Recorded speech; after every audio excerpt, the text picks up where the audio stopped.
Good Tuesday morning, Northstate. Chief Meteorologist Preston Donion here, walking you through what you need to know about a bit of an active weather day and some interesting stuff just around the corner for us. You can see this morning we've got a few showers rolling their way through the region. You might even feel a raindrop in a place like Red Bluff as I record this here just before 8 a.m. You're definitely seeing some of that rain over the Warner Mountains and maybe a few sprinkles reaching the ground in a place like Alturas or Lookout. So something to keep an eye on there, those showers, and let's talk about what's doing that, what's bringing this wet weather into the region.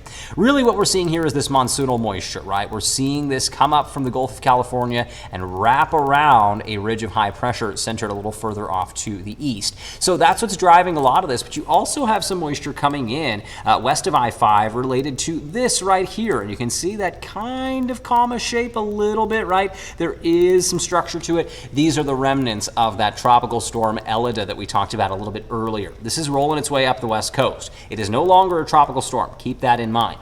But it is responsible for some of that cloud cover that you're seeing out there. It's going to kick in some moisture, so you're seeing a few sprinkles maybe show up near the coast. You're going to see humidity values a little bit higher across the region, especially into your Wednesday as a result of that, and we are going to watch for some breezier winds. So that's what I want to take you to next, is that today is this fairly calm day, but as that system moves a little closer, right, the pull towards that low pressure center is going to pick up a little bit. So south breezes get flowing through the valley this afternoon, and then we're going to see that pick up into the evening and the overnight hours into your early Wednesday. Definitely a good south breeze running through the valley floor as it tries to flow towards that low pressure center that is off to our west. So, breezier setup into your Wednesday, something to keep an eye on there. Not super strong during the daylight hours, which is good with the warmth and the dry weather that we'll have, but it is still going to be a little breezy. Back to today, thunderstorm chances do exist across the region. Again, it's that monsoon moisture and also some of that tropical moisture showing up together to create this pretty interesting thunderstorm outlook. Mostly watching the mountains for that storm potential today, but you could see a place like Redding included in this thunderstorm outlook, and surrounding foothill communities maybe end up with some thunderstorm development nearby. But I really do think Redding proper should stay out from underneath that actual storm development.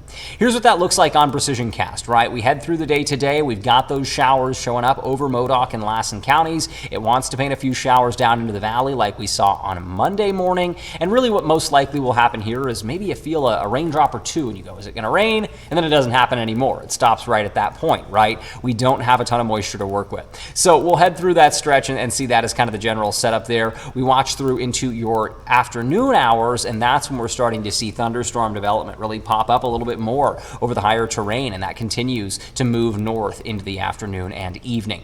Now you see some of that orange and red, right? We have a little more moisture today. We've got a little bit more instability, so the atmosphere is likely more primed to bring us some thunderstorms than it was yesterday. And that's showing up closer to the Humboldt-Trinity County line, as well as into Sierra and Nevada counties at the bottom right of your screen, rolling into Plumas and Lassen counties a little bit later this afternoon.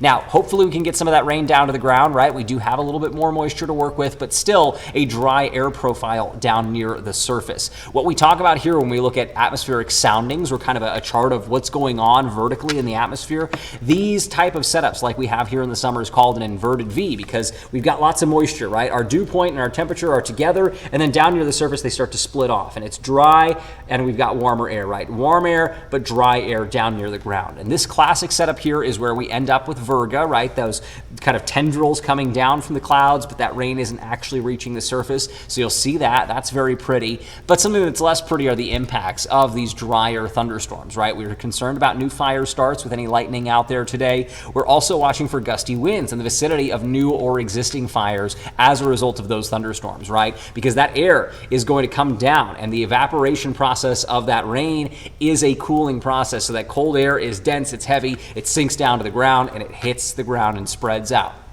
So that's why fire weather can be particularly problematic when it comes to these inverted V profiles in the atmosphere. That's kind of what they're called. Now let's head through into the evening. We're still seeing some showers and thunder showers out there rolling through into Siskiyou, Modoc, and Lassen counties at this point. We head later on into the night, and you're starting to see things clear out, not only over the higher elevations, but along the north coast. Maybe some peaks at starry skies around midnight, and throughout the valley you are going to end up with pretty sunny skies this afternoon, staying starry into the night and into your early Wednesday. Wednesday does look like a calmer day across the region. Not a totally thunderstorm-free setup out there, but you're seeing low clouds along the north coast into the morning and sunshine all throughout the valley and the mountains. Those thunderstorms could still fire off, though. Look at that, just off to the west of Alturas, closer to Cedarville, or east of Alturas, rather.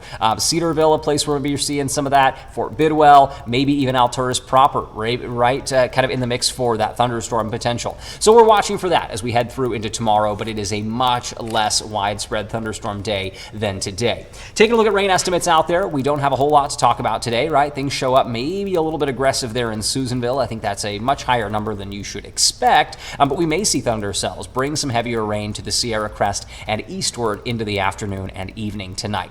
Look at Trinity County, right? We have that thunderstorm potential all afternoon long and only a measly 0.05 of an inch to show for it in a place like Weaverville. So don't set your expectations too high for rain, watch for lightning, and report any smoke that you see. Temperatures for today hanging out right around 68 in Fortuna, 100 in Willow Creek and Alder Point, and 99 in Garberville. Continuing north, we've got 92 in Gasky, 79 in Blue Lake, and 69 in Klamath, 63 for Eureka, right on par with normal, 65 in Crescent City. Coastal temperatures are going to hang out in that normal to slightly warm territory today, tomorrow, and Thursday as that tropical moisture moves on through, carrying a little warmth with it, but we're back below normal to about 62 by Friday and staying that way into the weekend for places like Eureka and Crescent City. Further inland, we are watching for about 100 on Tuesday here, a toasty one, but a warm Wednesday and a fairly tepid Thursday, at least compared to the rest of the week. Mid-90s there, and those mid to upper 90s continue into next week. Tuesday temperatures bring us to about 96 in Weaverville, 98 in Hayfork, and 90 in Mount Shasta City. We'll head east and look for about 87 in Fall River Mills, 89 in Alturas and Shingletown, and 88 in Bernie. At about 11 degrees, and you hit Lakehead, 99 there, 102 for the city of Shasta Lake, and Cottonwood, 103 in Redding and Anderson, and 100 right on the dot in Red Bluff.